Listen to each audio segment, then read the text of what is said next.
નમસ્કાર, હું છું જલ્પા ક્ષત્રિય અને આપ જોઈ રહ્યા છો કે ન્યૂઝ। વેક્સિનના વધામણા તો આપણે કરી લીધા છે, રસીકરણ અભિયાનની પણ આજથી શરૂઆત થવાની છે। મોદી હૈ તો મુમકિન હૈ। નરેન્દ્ર મોદી કે જેમને ખૂબ જ સાહસપૂર્વક ભલે વિપક્ષ ગમે તે મુદ્દામાં તેમને ઘેરવાનો પ્રયાસ કરતો હોય, પરંતુ તેમનું સંપૂર્ણ ધ્યાન ફક્ત ને ફક્ત કોરોનાને કઈ રીતે પરાસ્ત કરી શકાય અને કોરોનાની રસીને શોધવા માટે તેમણે પૂરતી સહાય આપી છે। તેમના જ વડપણ હેઠળ કોરોના વેક્સિન કે વિશ્વના બીજા દેશો કરતાં સૌથી સસ્તી વેક્સિન આપણું ભારત દેશ શોધવામાં આત્મનિર્ભર બન્યું છે। આત્મનિર્ભર ફક્ત શબ્દ નહીં, પરંતુ આપણે એ શબ્દને સાકાર કરી બતાવ્યું છે। કોરોના મહામારી કે જેણે આખા વિશ્વને ઝપેટમાં લીધું હતું, ભારત દેશ પણ તેનો શિકાર બન્યું હતું। કોરોનાનો કહેર પણ અહીંયા વર્તાયો હતો, પરંતુ આ કોરોનાને પરાસ્ત કરવાનો અને યોગ્ય સમયે લોકડાઉનનો નિર્ણય પણ નરેન્દ્ર મોદીએ જ લીધો હતો। વડાપ્રધાન નરેન્દ્ર મોદી કે જે ગુજરાત રાજ્યના પનોતા પુત્ર છે, તેઓ ભલે દિલ્હીમાં બેઠા હોય, પરંતુ તેઓ ગુજરાતને અને ખાસ કરીને અમદાવાદ શહેરને કદી ભૂલ્યા નથી। એટલે જ આજે રસીકરણ અભિયાનમાં શરૂઆત અમદાવાદથી થઈ રહી છે। વડાપ્રધાન નરેન્દ્ર મોદી 10:30 વાગે વર્ચ્યુઅલ જે પદ્ધતિ છે તેનાથી જોડાવાના છે અને શુભારંભ કરાવવાના છે રસીકરણ અભિયાનનો। રસીકરણ અભિયાન કે જેમાં પહેલા ફ્રન્ટલાઇન વર્કર્સ જે છે, કોરોના વોરિયર્સ જે છે, તેમને આવરી લેવામાં આવશે। કેન્દ્ર સરકાર તેમને ફ્રી જે રસી છે તે આપવાના છે। કોરોના વોરિયર્સ ફક્ત શબ્દ નથી આપ્યો, પરંતુ કોરોના વોરિયર્સને કઈ રીતે તેમના કામ બદલ બિરદાવવામાં આવે તેનું ઉત્તમ ઉદાહરણ આજથી શરૂ થનારું રસીકરણ અભિયાન છે, કે જેઓને ખાસ જરૂર છે, જેઓ પોતાના જીવની જે છે ચિંતા કર્યા વગર બીજાની સેવામાં લાગેલા છે। કોરોના વોરિયર્સ નામ પણ નરેન્દ્ર મોદીએ જ આપ્યું। તેમણે જે કામ કર્યું છે તે બદલ તેમને બિરદાવવામાં પણ આવ્યું। વડાપ્રધાન નરેન્દ્ર મોદી કે જેઓ અગાઉ પણ પોતે જાતે રસીના નિરીક્ષણ કરવા માટે પહોંચી ગયા હતા, તેમણે વડાપ્રધાન તરીકે પોતાની દરેક ફરજ બજાવી છે। એટલા માટે જ ભારત દેશ કોરોનાને પરાસ્ત કરવામાં અમુક બીજા દેશો કરતાં વધારે આગળ છે। મોદી હૈ તો મુમકિન હૈ, આ વાક્ય કદાચ એટલા માટે જ સાકાર બન્યું છે કારણ કે નરેન્દ્ર મોદી એ કોઈ પણ રાજનીતિથી પર થઈને, કોઈ પણ રાજકારણમાં કે કોઈ પણ મુદ્દામાં ભમરાયા વગર બસ પોતાનું કામ કર્યું છે। એમણે કામ કર્યું છે કે કઈ રીતે કોરોનાને પરાસ્ત કરી શકાય। લોકડાઉનમાં પણ આપણે જોયું હતું કે થાળી વગાડવાની વાત હોય કે દીવા પ્રગટાવવાની વાત હોય, ફક્ત ને ફક્ત કે લોકોમાં એક પોઝિટિવ એનર્જી ઉત્પન્ન થાય તે માટે તેમને દિવાળી વગર જ ભારત દેશમાં દિવાળી જેવો જશ્ન બનાવી દીધો, એક ઉત્સવ બનાવી દીધો। આપત્તિને કઈ રીતે અવસરમાં બદલી શકાય તેનું પણ ઉત્તમ ઉદાહરણ આ રસીની શોધ જ છે। કોરોનાની આપત્તિ આવી, પરંતુ તેનાથી ડગી નથી જવાનું એવું સૂત્ર પણ નરેન્દ્ર મોદીએ જ આપ્યું, જેથી કોરોના મહામારીમાં બી આપણે વિશ્વમાં સૌથી ઊંચું સ્થાન પ્રાપ્ત કરવામાં સફળતા મેળવી। સૌથી સસ્તી રસી જે ભારત દેશમાં શોધાઈ છે, ભારત દેશ કે જે ખરેખર આત્મનિર્ભર બન્યું। તો અત્યારે જ્યારે 10:30 વાગે રસીકરણ અભિયાનની શરૂઆત થવાની છે। જો ગુજરાત રાજ્યની વાત કરીએ તો કોરોના સામેના રસીકરણના અભિયાનમાં પ્રથમ દિવસે ગુજરાત રાજ્યના 161 બૂથ પરથી રસી અપાવવાની છે। દરેક બૂથ પર 100 આરોગ્ય કર્મીઓને પ્રથમ દિવસે આ રસી આપવામાં આવશે। એટલે કે નરેન્દ્ર મોદીએ આરોગ્ય કર્મીઓએ જે કામગીરી બજાવી છે તે બદલ સૌથી પહેલા તેમને રસી આપવાનો નિર્ણય કર્યો છે। પ્રથમ દિવસે 16,000થી વધુ આરોગ્ય કર્મચારીઓને રસી આપવામાં આવશે। તો દેશભરમાં 3,000 બૂથ પર 3 લાખ લોકોને રસી અપાશે। તો કેન્દ્રના અધિકારીઓએ પણ જણાવ્યું છે કે જે લોકોને રસી અપાશે તેમના મોબાઈલ પર એક મેસેજ મોકલાશે। ગુજરાત રાજ્યમાં રસીકરણ માટે સિવિલ કે જનરલ હોસ્પિટલો, આરોગ્ય કેન્દ્રો, ખાનગી હોસ્પિટલો, શાળાઓ તથા અન્ય સરકારી સ્થળોએ પણ રસીકરણ બૂથ ઊભા કરાયા છે. આ રસીકરણ કાર્યક્રમની શરૂઆત વડાપ્રધાન નરેન્દ્ર મોદી ઓનલાઈન પદ્ધતિથી સવારે 10:30 વાગે કરાવશે. આ દરમિયાન ગુજરાત રાજ્યના મુખ્યમંત્રી વિજય રૂપાણી અને નાયબ મુખ્યમંત્રી નીતિન પટેલ અમદાવાદ સિવિલ હોસ્પિટલમાં ઊભા કરાયેલા બૂથ પર હાજર રહેશે. લોકોમાં રસીકરણ અંગે વિશ્વાસ વધે તે માટે રાજ્ય સરકારમાં બજાવતા સિનિયર ડોક્ટર્સ પ્રથમ રસી લેશે અને ત્યારબાદ અન્ય તબીબો તેમજ નર્સિંગ સ્ટાફ અને સહાયક કર્મચારીઓને પણ આ રસી આપવામાં આવશે. એટલે કે ગુજરાતમાં કુલ 4.31 લાખ હેલ્થ વર્કરોને આ તબક્કામાં રસીકરણ માટે આવરી લેવામાં આવશે. ગુજરાત સરકારે નક્કી કરેલા લક્ષ્યાંક પ્રમાણે આ માસના અંત સુધીમાં જ તમામ આરોગ્ય કર્મચારીઓને આ રસી આપી દેવાનું આયોજન છે અને આવતા મહિનેથી પોલીસ, મહેસૂલ તથા પંચાયતના ફ્રન્ટલાઇન વર્કર્સ તથા 50થી વધુ વયના લોકોને રસી આપવાનું શરૂ કરાશે. કોરોના મહામારી સામે જંગમાં ભારત દુનિયામાં સૌથી મોટું વેક્સિનેશન કરવા જઈ રહ્યું છે. તો ગુજરાતે પણ થોડા દિવસ પહેલા ડેટાબેઝ તૈયાર કરવાનું કામ પૂર્ણ કરી લીધું હતું, જેમાં 4 લાખથી વધુ હેલ્થ વર્કર્સ, 6 લાખથી વધુ ફ્રન્ટલાઇન વર્કર્સ, જેમાં પોલીસ, સફાઈ કર્મચારી અને કોવિડની ડ્યુટીમાં ડાયરેક્ટ ફરજ બજાવતા કર્મચારીઓનો સમાવેશ થઈ જાય છે. એમ કુલ 11 લાખથી વધુ કોવિડ કર્મચારીઓને વેક્સિનનો ડોઝ પહેલા આપ્યો. આરોગ્ય વિભાગના સૂત્રોના જણાવ્યા અનુસાર ગુજરાતમાં કુલ 40,000 જેટલા બૂથ ઊભા કરાયા છે, પરંતુ પ્રથમ દિવસે માત્ર 161 કેન્દ્રો પરથી રસીની શરૂઆત થશે. રાજ્યમાં વિવિધ જિલ્લા અને તાલુકા પંચાયતનો આરોગ્ય સ્ટાફ જે અત્યારે જે કોઈ પરિસ્થિતિ તેમની હોય, પરંતુ સરકાર જે છે તે પોતાની તમામ તૈયારીમાં લાગી ગઈ છે. ગુજરાતનું હાઉસ ટુ હાઉસ સર્વેનું કામ પણ અત્યારે પૂર્ણ થઈ ગયું છે, જેમાં 50 વર્ષથી વધુની વયના લગભગ 1.5 કરોડ નાગરિકો તેમજ 50 વર્ષથી નાના 2,75,000 લોકો કે જે લોકો અન્ય બીમારીથી પીડાય છે તેમનો પણ ડેટાબેઝ તૈયાર કરી લેવામાં આવ્યો છે. અને ગુજરાતમાં લગભગ 16,000થી વધુ હેલ્થ વર્કર્સને વેક્સિનેટર તરીકેની વિશેષ ટ્રેનિંગ પણ આપીને તૈયાર કરી લેવામાં આવ્યા છે. આ ઉપરાંત કોવિડ વેક્સિનના ટ્રાન્સપોર્ટેશન માટે કોલ્ડ ચેન ટ્રાન્સપોર્ટેશનની વ્યવસ્થા પણ સરકારે કરી લીધી છે. વેક્સિન માટેની વ્યવસ્થા માટે 6 રિજનલ ડેપો તૈયાર કરવામાં આવે છે. કેન્દ્ર સરકાર તરફથી પણ વધારાની સાધન સામગ્રી ગુજરાતને મળી છે. ગુજરાતમાં ગ્રામ્ય અને શહેરી વિસ્તારમાં 6 સ્થળ પર વેક્સિન ટ્રાયલ રનઅપ પણ સફળતાપૂર્વક પૂર્ણ કરવામાં આવ્યું હતું. વેક્સિન સેન્ટર પર પણ પૂરતી વ્યવસ્થા રાખવામાં આવશે. એક વેઇટિંગ રૂમ, એક વેક્સિન રૂમ અને વેક્સિન લીધા પછી વ્યક્તિને થોડો સમય ઓબ્ઝર્વેશનમાં રાખવા માટે પણ અલાયદો ઓબ્ઝર્વેશન રૂમ તૈયાર રખાયો છે. વડાપ્રધાન નરેન્દ્ર મોદી થોડી જ વારમાં ઓનલાઈન પદ્ધતિથી જોડાવાના છે અને આ રસીકરણ અભિયાનનો શુભારંભ કરાવવાના છે.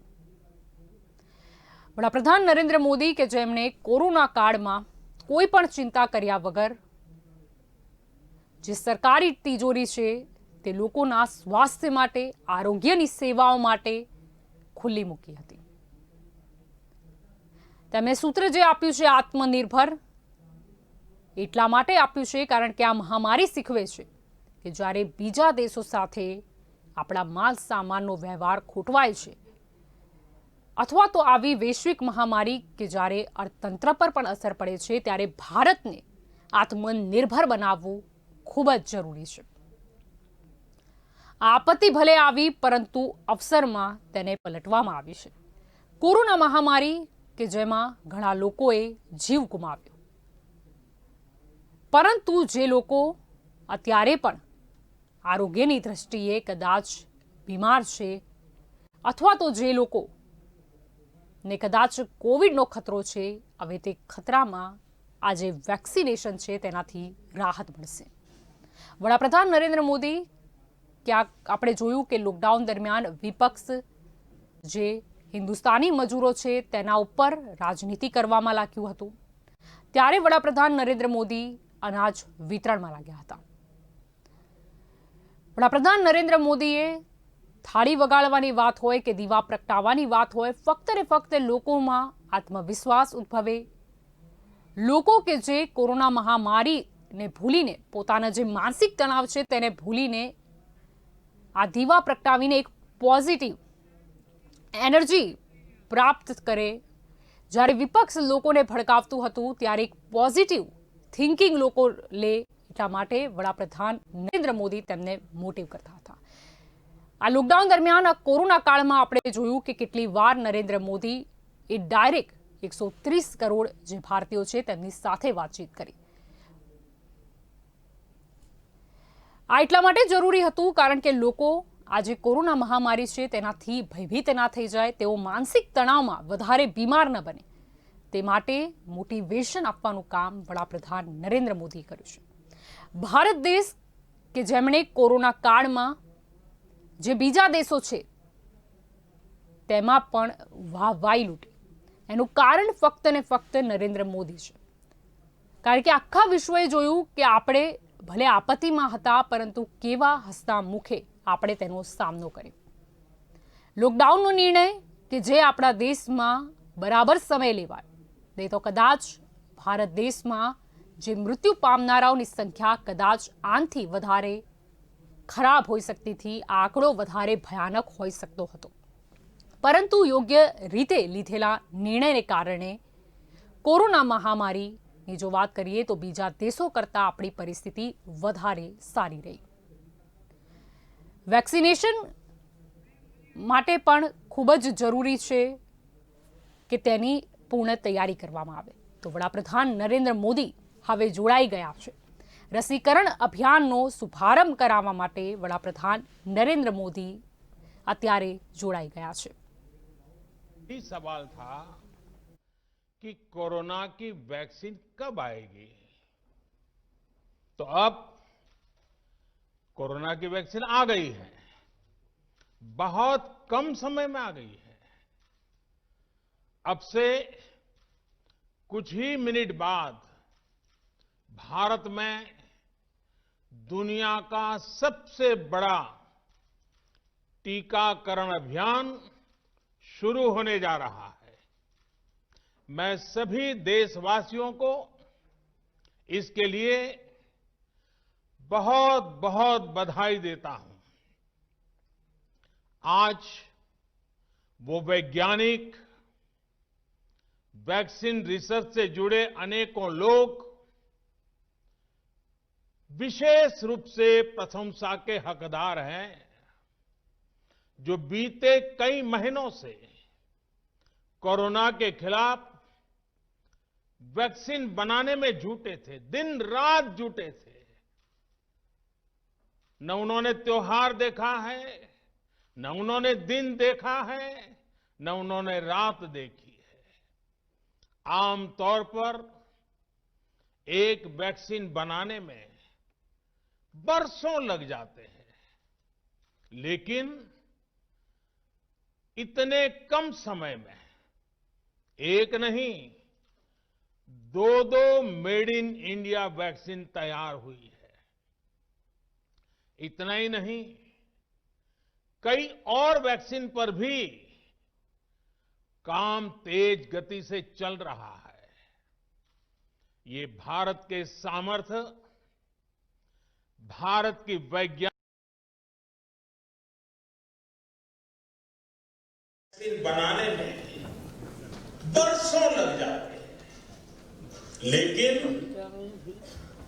इतने कम समय में एक नहीं, दो मेड इन इंडिया वैक्सीन तैयार हुई है. इतना ही नहीं, कई और वैक्सीन पर भी काम तेज गति से चल रहा है. ये भारत के सामर्थ्य, भारत की वैज्ञानिक दक्षता, भारत के टैलेंट का जीता जागता सबूत है. जब जोर आता है, चल रहा है. ये भारत के सामर्थ्य, भारत की वैज्ञानिक दक्षता, भारत के टैलेंट का जीता जागता सबूत है। ऐसी ही उपलब्धियों के लिए राष्ट्रकवि रामधारी सिंह दिनकर जी ने कहा था, मानव मानव जब जोर लगाता है पत्थर पानी बन जाता है। भाइयों और बहनों, भारत का टीकाकरण अभियान बहुत ही मानवीय और महत्वपूर्ण सिद्धांतों पर आधारित है। जिसे सबसे ज्यादा जरूरी है उसे सबसे पहले कोरोना का टीका लगेगा। जिसे कोरोना संक्रमण का रिस्क सबसे ज्यादा है उसे पहले टीका लगेगा। जो हमारे डॉक्टर्स हैं, नर्सेस हैं, अस्पताल में सफाई कर्मी हैं, मेडिकल पैरामेडिकल स्टाफ है, वो कोरोना की वैक्सीन के सबसे पहले हकदार हैं। चाहे वो सरकारी अस्पताल में हो या फिर प्राइवेट में, सभी को ये वैक्सीन प्राथमिकता पर लगेगी। इसके बाद उन लोगों को टीका लगाया जाएगा जिन पर जरूरी सेवाओं और देश की रक्षा या कानून व्यवस्था की जिम्मेदारी है। जैसे हमारे सुरक्षा बल हो गए, पुलिसकर्मी हो गए, फायर ब्रिगेड के लोग हो गए, सफाई कर्मचारी हो गए, इन सभी को ये वैक्सीन प्राथमिकता पर लगेगी। और मैंने जैसा पहले भी कहा है, इनकी संख्या करीब करीब 3 करोड़ होती है। इन सभी के वैक्सीनेशन का खर्च भारत सरकार द्वारा उठाया जाएगा। साथियों, इस टीकाकरण अभियान की पुख्ता तैयारियों के लिए राज्य सरकारों के सहयोग से देश के कोने कोने में ट्रायल्स किए गए हैं, ड्राई रन्स हुए हैं। विशेष तौर पर बनाए गए कोविन डिजिटल प्लेटफॉर्म में टीकाकरण के लिए रजिस्ट्रेशन से लेकर ट्रैकिंग तक की व्यवस्था है। आपको पहला टीका लगने के बाद दूसरी डोज कब लगेगी, इसकी जानकारी भी आपके फोन पर दी जाएगी। और मैं सभी देशवासियों को ये बात फिर याद दिलाना चाहता हूं कि कोरोना वैक्सीन की 2 डोज लगनी बहुत जरूरी है। एक डोज ले लिया और फिर भूल गए, ऐसा गलती मत करना। और जैसा एक्सपर्ट्स कह रहे हैं, पहली और दूसरी डोज के बीच लगभग 1 महीने का अंतराल भी रखा जाएगा। आपको ये भी याद रखना है कि दूसरी डोज लगाने के 2 हफ्ते बाद ही आपके शरीर में कोरोना के विरुद्ध जरूरी शक्ति विकसित हो पाएगी। इसलिए टीका लगते ही आप असावधानी बरतने लगें, मास्क निकालकर रख दें, 2 गज की दूरी भूल जाएं, ये सब मत करिएगा। मैं प्रार्थना करता हूं, मत करिएगा। और मैं आपको एक और चीज बहुत आग्रह से कहना चाहता हूं। जिस तरह धैर्य के साथ आपने कोरोना का मुकाबला किया, वैसे ही धैर्य अब वैक्सीनेशन के समय भी दिखाना है। साथियों, इतिहास में इस प्रकार का और इतने बड़े स्तर का टीकाकरण अभियान पहले कभी नहीं चलाया गया है। ये अभियान कितना बड़ा है, इसका अंदाज आप सिर्फ पहले चरण से ही लगा सकते हैं। दुनिया के 100 से भी ज्यादा ऐसे देश हैं जिनकी संख्या 3 करोड़ से कम है, और भारत वैक्सीनेशन के अपने पहले चरण में ही 3 करोड़ लोगों का टीकाकरण कर रहा है। दूसरे चरण में हमें इसको 30 करोड़ की संख्या तक ले जाना है। जो बुजुर्ग हैं, जो गंभीर बीमारी से ग्रस्त हैं, उन्हें वो अगले चरण वाले चरण में टीका लगेगा। आप कल्पना कर सकते हैं, 30 करोड़ की आबादी से ऊपर के दुनिया के सिर्फ 3 ही देश हैं, खुद भारत, चीन और अमेरिका। और कोई भी देश ऐसा नहीं है जिनकी आबादी इनसे ज्यादा हो। इसलिए भारत का टीकाकरण अभियान इतना बड़ा है, और इसलिए ये अभियान भारत के सामर्थ्य को दिखाता है। और मैं देशवासियों को एक और बात कहना चाहता हूं।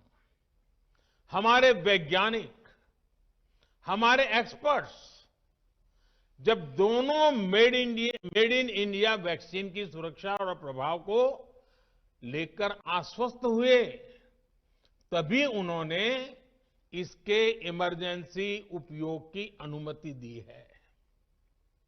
इसलिए देशवासियों को किसी भी तरह के प्रोपेगेंडा, अफवाहें, दुष्प्रचार से बचकर रहना है। साथियों, भारत के वैक्सीन वैज्ञानिक, हमारा मेडिकल सिस्टम भारत की प्रक्रिया की पूरे विश्व में बहुत विश्वसनीयता है, और पहले से है। हमने ये विश्वास अपने ट्रैक रिकॉर्ड से हासिल किया है। मेरे प्यारे देशवासियों, हर हिंदुस्तानी इस बात का गर्व करेगा कि दुनिया भर के करीब 60% बच्चों को जो जीवन रक्षक टीके लगते हैं, वो भारत में ही बनते हैं। भारत की सख्त वैज्ञानिक प्रक्रियाओं से ही होकर के गुजरते हैं। भारत के वैज्ञानिकों को और वैक्सीन से जुड़ी हमारी विशेषज्ञता पर दुनिया का ये विश्वास made in India corona vaccine में और मजबूत होने वाला है। इसकी कुछ और खास बातें हैं जो आज मैं देशवासियों को जरूर बताना चाहता हूं। ये भारतीय वैक्सीन विदेशी वैक्सीनों की तुलना में बहुत सस्ती हैं, और इनका उपयोग भी उतना ही आसान है। विदेश में तो कुछ वैक्सीन ऐसी हैं जिसकी एक डोज 5,000 रुपया तक में है, और जिसे -70 डिग्री तापमान में फ्रीज में रखना होता है। -70 डिग्री। वहीं भारत की वैक्सीन्स ऐसी तकनीक पर बनाई गई हैं जो भारत में बरसों से ट्राइड और टेस्टेड है। ये वैक्सीन स्टोरेज से लेकर ट्रांसपोर्टेशन तक भारतीय स्थितियों और परिस्थितियों के अनुकूल है।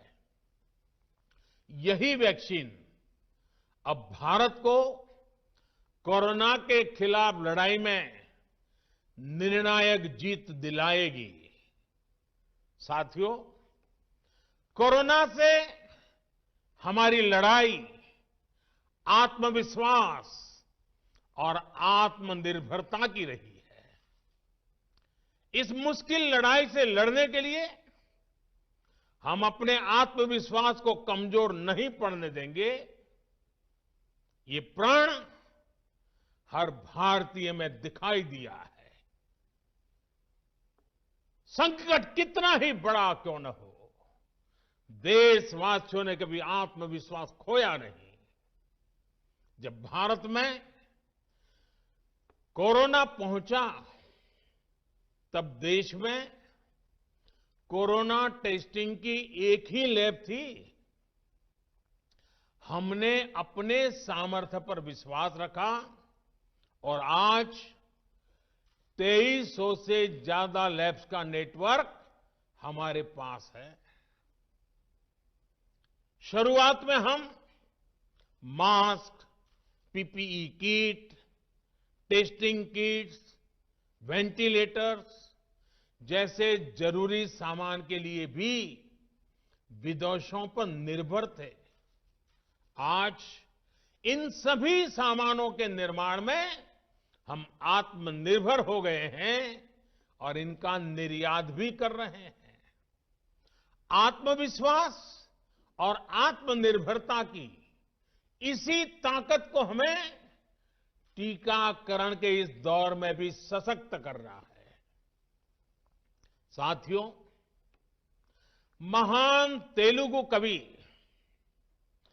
श्री गुराजाड़ा अप्पा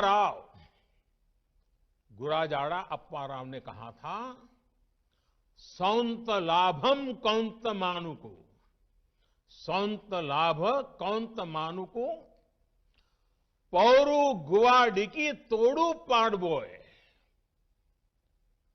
देश मंटे मट्टी कादोई, देश मंटे मनुष्य लोय।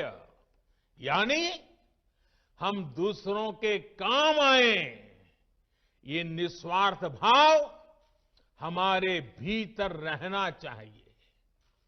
राष्ट्र सिर्फ मिट्टी, पानी, कंकड़, पत्थर से नहीं बनता, बल्कि राष्ट्र का अर्थ होता है हमारे लोग। कोरोना के विरुद्ध लड़ाई को संपूर्ण देश ने इसी भावना के साथ लड़ा है। आज जब हम बीते साल को देखते हैं, तो एक व्यक्ति के रूप में, एक परिवार के रूप में, एक राष्ट्र के रूप में हमने बहुत कुछ सीखा है, बहुत कुछ देखा है, जाना है, समझा है। आज भारत जब अपना टीकाकरण अभियान शुरू कर रहा है, तो मैं उन दिनों को भी याद कर रहा हूं।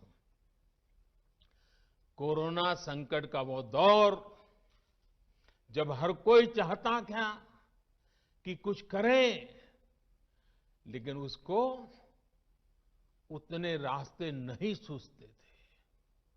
सामान्य तौर पर बीमारी में पूरा परिवार बीमार व्यक्ति की देखभाल के लिए जुट जाता है, लेकिन इस बीमारी ने तो बीमार को ही अकेला कर दिया।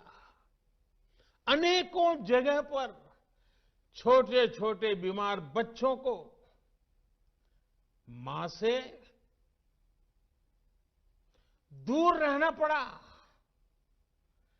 मां परेशान रहती थी, मां रोती थी, लेकिन चाहकर भी कुछ कर नहीं पाती थी। बच्चे को अपनी गोद में नहीं ले पाती थी। कहीं बुजुर्ग पिता अस्पताल में अकेले अपनी बीमारी से संघर्ष करने को मजबूर थे। संतान चाहकर भी उसके पास नहीं जा पाती थी। जो हमें छोड़कर चले गए, उनको परंपरा के मुताबिक वो विदाई भी नहीं मिल सकी जिसके वो हकदार थे।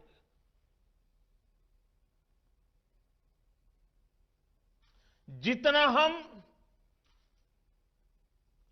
उस समय के बारे में सोचते हैं, मन सिहर जाता है, उदास हो जाता है। लेकिन साथियों, संकट के उसी समय में, निराशा के उसी वातावरण में कोई आशा का,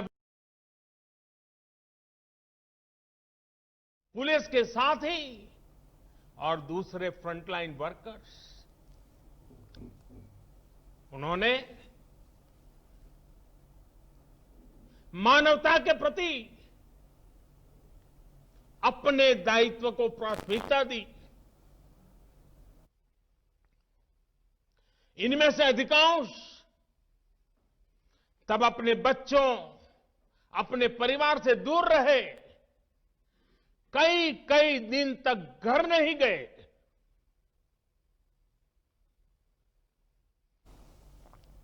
एम्बुलेंस ड्राइवर, आशा वर्कर, सफाई कर्मचारी, पुलिस के साथी और दूसरे फ्रंटलाइन वर्कर्स, उन्होंने मानवता के प्रति अपने दायित्व को प्राथमिकता दी। इनमें से अधिकांश तब अपने बच्चों, अपने परिवार से दूर रहे, कई कई दिन तक घर नहीं गए।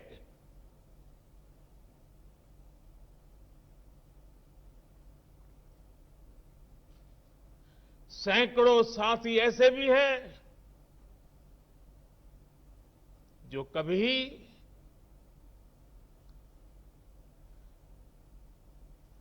घर वापस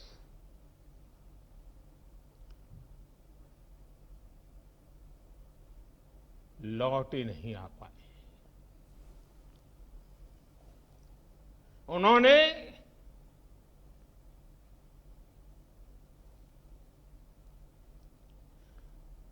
एक एक जीवन को बचाने के लिए अपना जीवन आहुत कर दिया।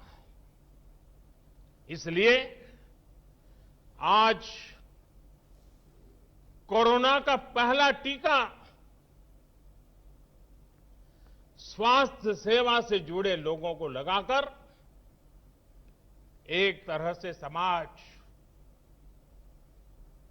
अपना ऋण चुका रहा है।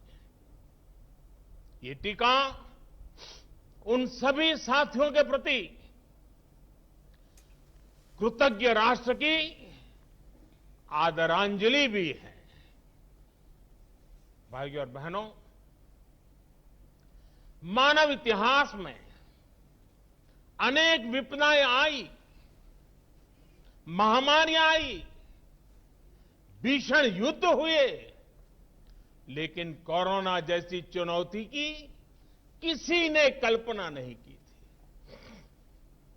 ये एक ऐसी महामारी थी जिसका अनुभव ना तो साइंस को था, ना ही सोसाइटी को था। तमाम देशों से जो तस्वीरें आ रही थी, वो खबरें आ रही थी, वो पूरी दुनिया के साथ साथ हर भारतीय को विचलित कर रही थी। ऐसे हालात में दुनिया के बड़े बड़े एक्सपर्ट्स भारत को लेकर तमाम आशंकाएं जता रहे थे। लेकिन साथियों, भारत की जिस बहुत बड़ी आबादी को हमारी कमजोरी बताया जा रहा था, उसको ही हमने अपनी ताकत बना दिया। भारत ने संवेदनशीलता और सहभागिता को लड़ाई का आधार बनाया।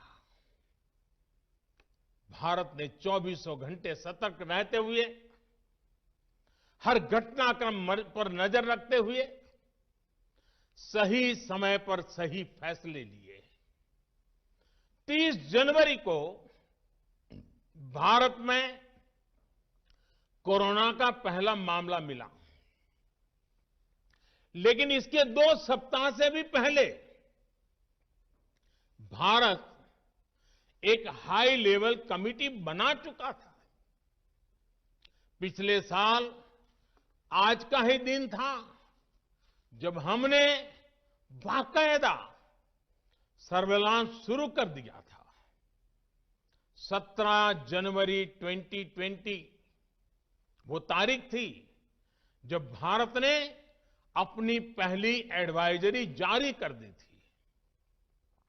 भारत दुनिया के उन पहले देशों में से था जिसने अपने एयरपोर्ट्स पर यात्रियों की स्क्रीनिंग शुरू कर दी थी। साथियों, कोरोना के खिलाफ लड़ाई में भारत ने जैसी इच्छा शक्ति दिखाई है, जो साहस दिखाया है, जो सामूहिक शक्ति का परिचय करवाया है, वो आने वाली अनेक पीढ़ियों के लिए प्रेरणा का काम करेगा। याद कीजिए, जनता कर्फ्यू कोरोना के विरुद्ध हमारे समाज के संयम और अनुशासन का भी परीक्षण था, जिसमें हर देशवासी सफल हुआ।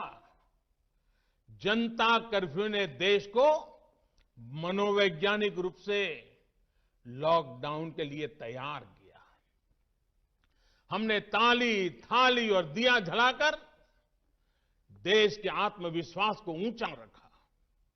साथियों, कोरोना जैसे अनजान दुश्मन जिसके एक्शन रिएक्शन को बड़े बड़े सामर्थ्यवान देश नहीं भांप पा रहे थे, उसके संक्रमण को रोकने का सबसे प्रभावी तरीका ही यही था कि जो जहां है वो वहीं रहे। इसलिए देश में लॉकडाउन का फैसला भी किया गया। यह निर्णय आसान नहीं था। इतनी बड़ी आबादी को घर के अंदर रखना असंभव है, इसका हमें एहसास था। और यहां तो देश में सब कुछ बंद होने जा रहा था, लॉकडाउन होने जा रहा था। इसका लोगों की रोजी रोटी पर क्या प्रभाव पड़ेगा, अर्थव्यवस्था पर क्या प्रभाव पड़ेगा, इसका आकलन भी हमारे सामने था। लेकिन देश ने जान है तो जहान है के मंत्र पर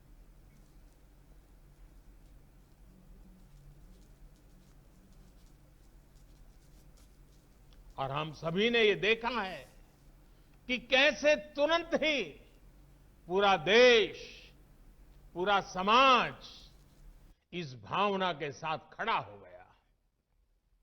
अनेकों बार छोटी छोटी लेकिन महत्वपूर्ण चीजों की जानकारी देने के लिए मैंने भी अनेक बार देशवासियों के साथ सीधा संवाद किया। एक तरफ जहां गरीबों को मुफ्त भोजन की व्यवस्था की गई, तो वहीं दूध, सब्जी, राशन, गैस, दवा ऐसी जरूरी चीजों की सुचारू आपूर्ति सुनिश्चित की गई। देश में व्यवस्थाएं ठीक से चले, इसके लिए गृह मंत्रालय ने 24/7 कंट्रोल रूम शुरू किया, जिस पर हजारों कॉल्स का जवाब दिया गया, लोगों को समाधान दिया गया। साथियों, कोरोना के विरुद्ध इस लड़ाई में हमने कदम कदम पर दुनिया के सामने उदाहरण प्रस्तुत किया है। ऐसे समय में जब कुछ देशों ने अपने नागरिकों को चीन में बढ़ते कोरोना के बीच छोड़ दिया था, तब भारत चीन में फंसे हर भारतीय को वापस लेकर आया और सिर्फ भारत के ही नहीं, हम कई दूसरे देशों के नागरिकों को भी वहां से वापस निकाल करके लाए। कोरोना काल में वंदे भारत मिशन के तहत 35 लाख से ज्यादा भारतीयों को विदेशों से भारत लाया गया। मुझे याद है, एक देश में जब भारतीयों को टेस्ट करने के लिए मशीनें कम पड़ रही थी, तो भारत ने पूरी टेस्टिंग लैब यहां से वहां भेज करके उसको वहां सजाया, लगाया, ताकि वहां से भारत आ रहे लोगों को टेस्टिंग की दिक्कत ना हो। साथियों, भारत ने इस महामारी से जिस प्रकार से मुकाबला किया, उसका लोहा आज पूरी दुनिया मान रही है। केंद्र और राज्य सरकारें, स्थानीय निकाय, हर सरकारी संस्थान, सामाजिक संस्थाएं कैसे एकजुट होकर बेहतर काम कर सकते हैं, ये उदाहरण भी भारत ने दुनिया के सामने रखा। इसरो, डीआरडीओ, फौज से लेकर किसानों और श्रमिकों तक सभी एक संकल्प के साथ कैसे काम कर सकते हैं, ये भारत ने दिखाया है। 2 गज की दूरी और मास्क है जरूरी, उस पर फोकस करने वालों में भी भारत अग्रणी देशों में रहा। भाइयों और बहनों, आज इन्हीं सब प्रयासों का परिणाम है कि भारत में कोरोना से होने वाली मृत्यु की दर कम है और ठीक होने वालों की दर बहुत अधिक है। देश के कई जिले ऐसे हैं जहां एक भी व्यक्ति को हमें कोरोना की वजह से खोना नहीं पड़ा। इन जिलों में हर व्यक्ति कोरोना से ठीक होने के बाद अपने घर पहुंचा है। बहुत से जिले ऐसे भी हैं जहां बीते 2 सप्ताह से कोरोना संक्रमण का एक भी केस नहीं आया है। जहां तक कि लॉकडाउन के से प्रभावित अर्थव्यवस्था की रिकवरी में भी भारत दुनिया में आगे निकल रहा है। भारत उन गिने चुने देशों में है जिसने मुश्किल के बावजूद दुनिया के 150 से ज्यादा देशों में जरूरी दवाएं और जरूरी मेडिकल सहायता पहुंचाई। पैरासीटामोल हो, हाइड्रोक्सी क्लोरोक्विन हो, टेस्टिंग से जुड़ा सामान हो, भारत ने दूसरे देश के लोगों को भी बचाने की हर संभव कोशिश की। आज जब हम अपनी वैक्सीन बना ली है, तब भी भारत की तरफ दुनिया आशा और उम्मीद की नजरों से देख रही है। हमारा टीकाकरण अभियान जैसे जैसे आगे बढ़ेगा, दुनिया के अनेक देशों को हमारे अनुभव का लाभ मिलेगा। भारत की वैक्सीन, हमारी उत्पादन क्षमता पूरी मानवता के हित में काम आए, ये हमारी प्रतिबद्धता है। भाइयों और बहनों, ये टीकाकरण अभियान अभी लंबा चलेगा। हमें जन जन के जीवन को बचाने में योगदान देने का मौका मिला है और इसलिए इस अभियान से जुड़ी प्रक्रिया को, उस प्रक्रिया का हिस्सा बनने के लिए भी देश में वॉलेंटियर आगे आ रहे हैं। मैं उनका स्वागत करता हूं और भी अधिक वॉलेंटियर्स को मैं अपना समय इस सेवा कार्य में जोड़ने के लिए जरूर आग्रह करूंगा।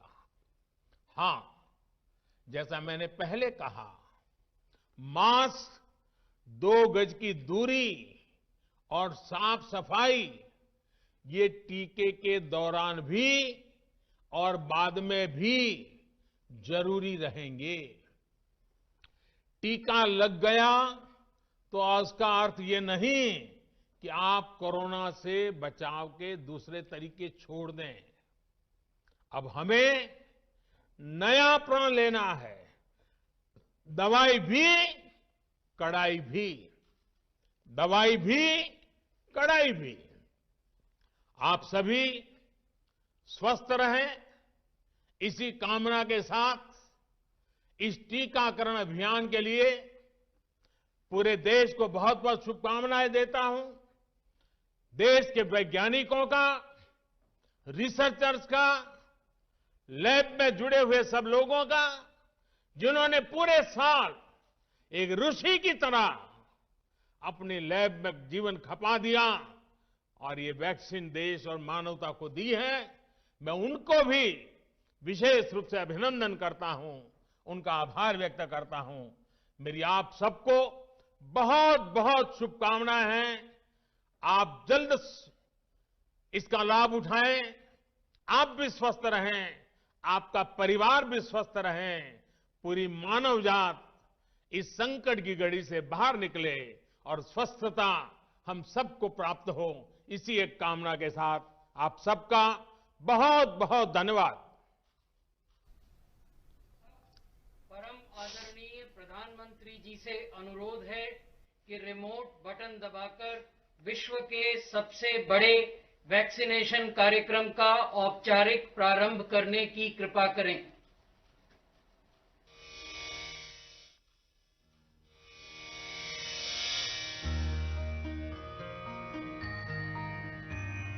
सर्वे भवन्तु सुखिनः, सर्वे सन्तु निरामयाः, सर्वे भवन्तु सुखिनः, सर्वे सन्तु निरामयाः।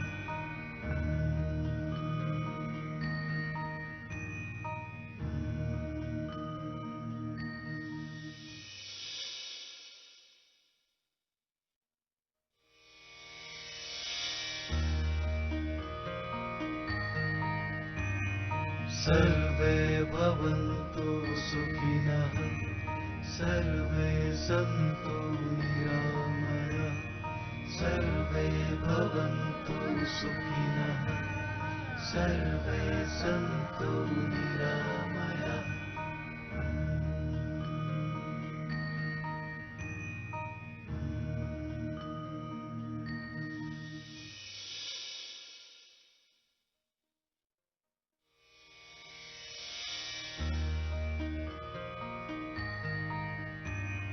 सर्वे भवन्तु सुखिनः, सर्वे सन्तु निरामयाः, सर्वे भवन्तु सुखिनः, सर्वे सन्तु निरामयाः।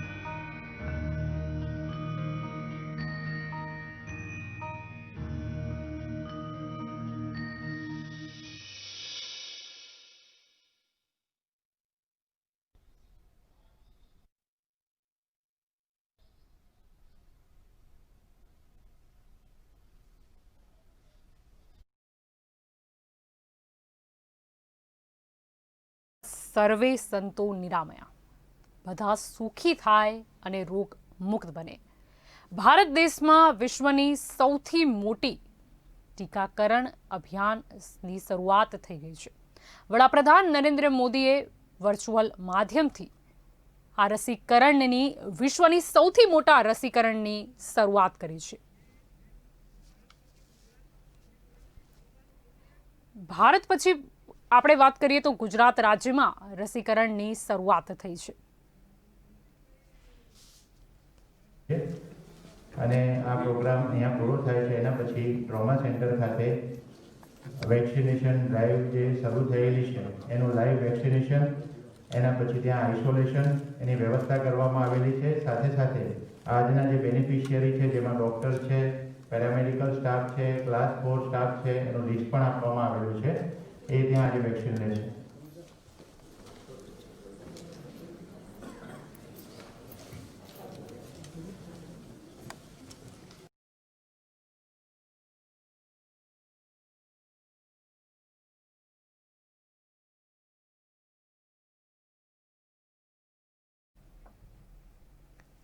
ગુજરાત રાજ્યમાં પણ રસીકરણ અભિયાનની શરૂઆત થઈ ગઈ છે। डॉक्टर नवीन ठाकर डिस्ट्रिक्ट लखनऊ की અત્યારે અમદાવાદની સિવિલ હોસ્પિટલમાં રસીકરણ डॉक्टर दिलीप मावड़ा અભિયાનની શરૂઆત થઈ ગઈ છે। डॉक्टर नवनीत शाह સૌથી પહેલા આરોગ્ય કર્મીઓને આ રસી આપવામાં આવશે।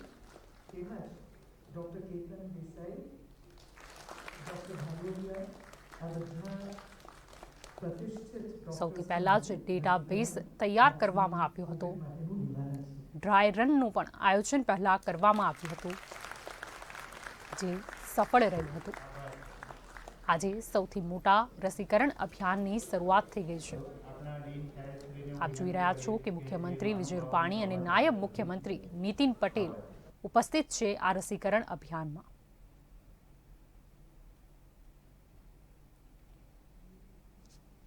વડાપ્રધાન નરેન્દ્ર મોદીએ જ્યારે વર્ચ્યુઅલ માધ્યમથી દેશને સંબોધિત કર્યા છે અને તેમણે શુભારંભ કર્યું છે આ રસીકરણ અભિયાનનું।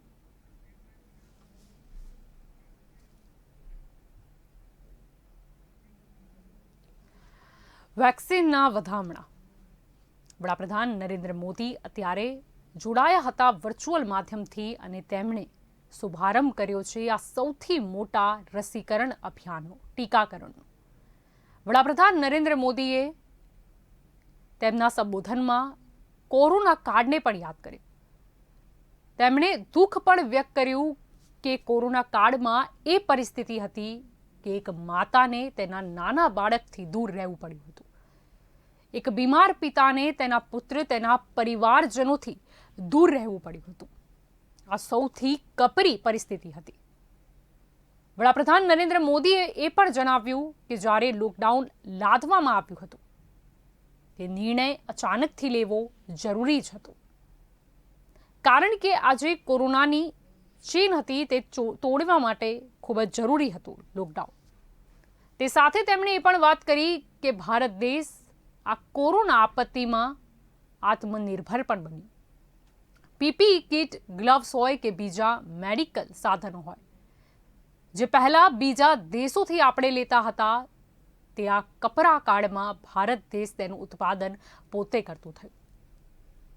વડાપ્રધાન નરેન્દ્ર મોદીએ એ પણ કીધું કે બીજા દેશોમાં પણ વેક્સિન શોધાય છે, જેને -70 ડિગ્રીમાં તેને રાખવી પડે છે। આપણા ત્યાં જે વેક્સિન શોધાય છે તે વિશ્વની સૌથી સસ્તી વેક્સિન તો છે, પરંતુ તે ભારતીય જે પરિસ્થિતિ છે તેને અનુકૂળ બનાવવામાં આવી છે। વડાપ્રધાન નરેન્દ્ર મોદીએ એ પણ વાત કરી કે લોકડાઉનમાં લોકોનું સ્વાસ્થ્ય જળવાઈ રહે તે માટે દરેક પગલાં લેવામાં આવ્યા। લોકોને અનાજ વિતરણ પણ કરવામાં આવ્યું। આ લોકડાઉનના સમયમાં કે જે રોજે કમાનારા, રોજે ખાનારા વર્ગ હેરાન હતા, તેમને સરકાર દ્વારા અનાજની સહાય પણ આપવામાં આવી। તેમણે જનતા કર્ફ્યુની પણ વાત કરી। તેમણે એ સ્લોગન પર યાદ કર્યું કે જાન હૈ તો જહાન હૈ। આ સાથે જ વડાપ્રધાન નરેન્દ્ર મોદીએ એ પણ જણાવ્યું કે 35 લાખથી વધારે ભારતીયો કે જે બીજા દેશોમાં વસવાટ કરતા હતા, તેમને પણ આ કપરા કાળમાં પોતાના દેશમાં, પોતાના વતનમાં પાછા લાવવામાં આવ્યા। વંદે ભારત મિશન। તેમણે એ પણ જણાવ્યું કે ડીઆરડીઓ, ઇસરો, કિસાનો દરેકે આ કોરોના મહામારીમાં ખૂબ જ સારું કામ કર્યું છે। તેમણે એ પણ જણાવ્યું કે 2 વેક્સિન તો અત્યારે તેને માન્યતા પ્રાપ્ત થઈ છે, પરંતુ બીજા જે વેક્સિન છે તેના ઉપર પણ કામ ચાલુ જ છે। તેમણે કોરોના વોરિયર્સનો આભાર પણ માન્યો। તેમણે એ પણ જણાવ્યું કે કઈ રીતે 24/7 કંટ્રોલ રૂમ પણ ઊભો કરવામાં આવ્યો હતો અને યોગ્ય સલાહ જે છે તે લોકોને આપવામાં આવતી હતી। આ સાથે જ વડાપ્રધાન નરેન્દ્ર મોદીએ લોકોને એ પણ જણાવ્યું છે કે કોરોનાની જે વેક્સિન છે તેના 2 ડોઝ લેવા ખૂબ જ જરૂરી છે। એવું નથી કે એક ડોઝ લઈ લીધું જેથી કોરોના ભાગી જશે, પરંતુ જે વૈજ્ઞાનિકોએ જણાવ્યું છે, જે મેડિકલ રિસર્ચમાં સામે આવ્યું છે કે કોરોના વેક્સિનના 2 ડોઝ લેવા સૌથી વધારે જરૂરી છે। આ સાથે જ નરેન્દ્ર મોદીએ ફરીથી અપીલ લોકોને કરી છે કે વેક્સિન લઈ લો, પણ એનો એ અર્થ નથી કે તમે બીજી તકેદારી ન રાખો। 2 गज की दूरी और मास्क अभी भी जरूरी है। वडाप्रधान नरेंद्र मोदीए बधाने सोशल डिस्टन्सिंग અને માસ્કનું જે પાલન છે તે કરવા જણાવ્યું છે।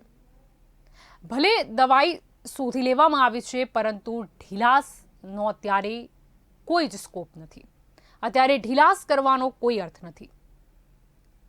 વેક્સિન કે જે સૌથી પહેલા આરોગ્ય કર્મીઓને આપવામાં આવશે, ફ્રન્ટલાઇન વોરિયર્સને આપવામાં આવશે, 50 વર્ષથી વધુ જેમની આયુ છે અથવા તો જે લોકો લાંબી બીમારીથી પીડાય છે, કોઈ ગંભીર બીમારીથી પીડાય છે, તેમને વેક્સિન આપવામાં આવશે। કેન્દ્ર સરકારે ડેટાબેઝ આખો તૈયાર કરીને રાખ્યો છે। વડાપ્રધાન મોદીએ પણ જણાવ્યું કે અત્યારે ભલે પ્રથમ તબક્કામાં 3 કરોડ લોકોને રસી આપવામાં આવશે, પરંતુ બીજા તબક્કામાં કઈ રીતે 30 કરોડ લોકોને રસી આપવામાં આવે તેનું કામ અત્યારે ચાલી રહ્યું છે। વડાપ્રધાન નરેન્દ્ર મોદીએ ફરીથી જે 130 ભારતીયો છે તેને સંબોધિત કર્યા, તેમને કોરોના કાળ યાદ કર્યો, તેમને જરૂરી સૂચનો પણ આપ્યા। તેમને પણ બતાવ્યું કે આખા વિશ્વમાં ભારતને એક અનોખી સિદ્ધિ પણ મળી છે। સૌથી સસ્તી વેક્સિન અને ભારતીય પરિસ્થિતિઓને જે અનુકૂળ છે તે વેક્સિન શોધાઈ છે। તેમણે એ પણ જણાવ્યું કે કઈ રીતે ભારતે આ કપરા કાળમાં બીજા વિશ્વના દેશોને પણ મદદ કરી હતી। હાઇડ્રોક્સી ક્લોરોક્વિન દવા હોય કે પેરાસિટામોલ હોય, જરૂર લાગતા દરેક દેશોને ભારત દેશે સહાય કરી છે। વસુદેવમ કુટુંબકમ આપણે જોઈએ છીએ કે ઘણી બધી જગ્યાએ ભલે મતભેદ હોતા હોય છે કે પછી પરિસ્થિતિને અનુકૂળ કદાચ વાદ વિવાદ પણ ઊભા થતા હોય છે, પરંતુ ભારત દેશ હંમેશા દરેક જે વિશ્વ છે તેની સાથે સંબંધો સારા જ રાખતું હોય છે। કોરોના કાળમાં પણ આ મહામારીમાં પણ આપણે વિશ્વના બીજા દેશોને સહાય કરી। કોરોના વેક્સિન કે જે ખૂબ જ ઓછા સમયમાં ભારતને તેને મેળવવામાં, તેને બનાવવામાં એક હાસિલ કરી છે સિદ્ધિ। આપણે પહેલા જોયું છે કે ઘણી એવી મહામારી આવી કે જેની વેક્સિન શોધતા વર્ષો લાગી ગયા, પરંતુ આ કોરોના મહામારી સામે જે ભારતીય વૈજ્ઞાનિકો છે, જે મેડિકલ ટીમ છે, તેમણે ખૂબ જ સારું કામ કર્યું છે। વડાપ્રધાન નરેન્દ્ર મોદીએ તેમને બિરદાવ્યું પણ છે। વડાપ્રધાન નરેન્દ્ર મોદીએ એ પણ જણાવ્યું કે આ કોરોના મહામારીના કાળમાં કઈ રીતે આપણે દીવા પ્રગટાવીને કે થાળી બજાવીને આપણે એકજૂટતા, એક આત્મવિશ્વાસતા દેખાડી હતી। ખૂબ જ જરૂરી છે કે વેક્સિનના 2 ડોઝ લેવામાં આવે, તે પણ વડાપ્રધાન નરેન્દ્ર મોદીએ કીધું હતું। જે વૈજ્ઞાનિકોએ રિસર્ચમાં લખ્યું છે કે જે મેડિકલ ટીમે જે ગાઈડલાઈન આપી છે તેનું પણ પાલન કરવું ખૂબ જ જરૂરી છે। ગુજરાત રાજ્યમાં પણ રસીકરણ અભિયાનની શરૂઆત થઈ ગઈ છે। ભલે 40,000થી વધુ તેના કેન્દ્રો સ્થાપવામાં આવ્યા હોય, પરંતુ પ્રથમ આજના દિવસે 161 કેન્દ્રો પર, બૂથ પર આ રસીકરણ અભિયાનની શરૂઆત થઈ ચૂકી છે। વેક્સિનના વધામણા તો આપણે સૌએ કરી લીધા છે, પરંતુ વેક્સિન આવવાનો એ અર્થ નથી કે કોરોના જતો રહે। અત્યારે પણ સોશિયલ ડિસ્ટન્સિંગનું પાલન કરવું ખૂબ જ જરૂરી છે। માસ્ક પહેરવું પણ અનિવાર્ય છે। તો વેક્સિનના વધામણા આજે સ્પેશિયલ રિપોર્ટ હતી આજની એમાં આપણે જાણ્યું, આપણે વડાપ્રધાન નરેન્દ્ર મોદીને પણ સાંભળ્યા કે કઈ રીતે તેમણે લોકોને બતાવ્યું કે આજે કોરોના મહામારીના જે વાદળ છાયા હતા ત્યારે એક આશાના કિરણ રૂપું આ વેક્સિન આપણને મળ્યું છે। તો વેક્સિનના વધામણા જે કાર્યક્રમ આજે હતો, આપણી સ્પેશિયલ રિપોર્ટ હતી, તેમાં આપણે વેક્સિન વિશે જાણ્યું। ગુજરાત રાજ્યમાં કઈ રીતે વેક્સિન માટે કઈ કઈ વ્યવસ્થા રાખવામાં આવી છે તે પણ આપણે જાણ્યું।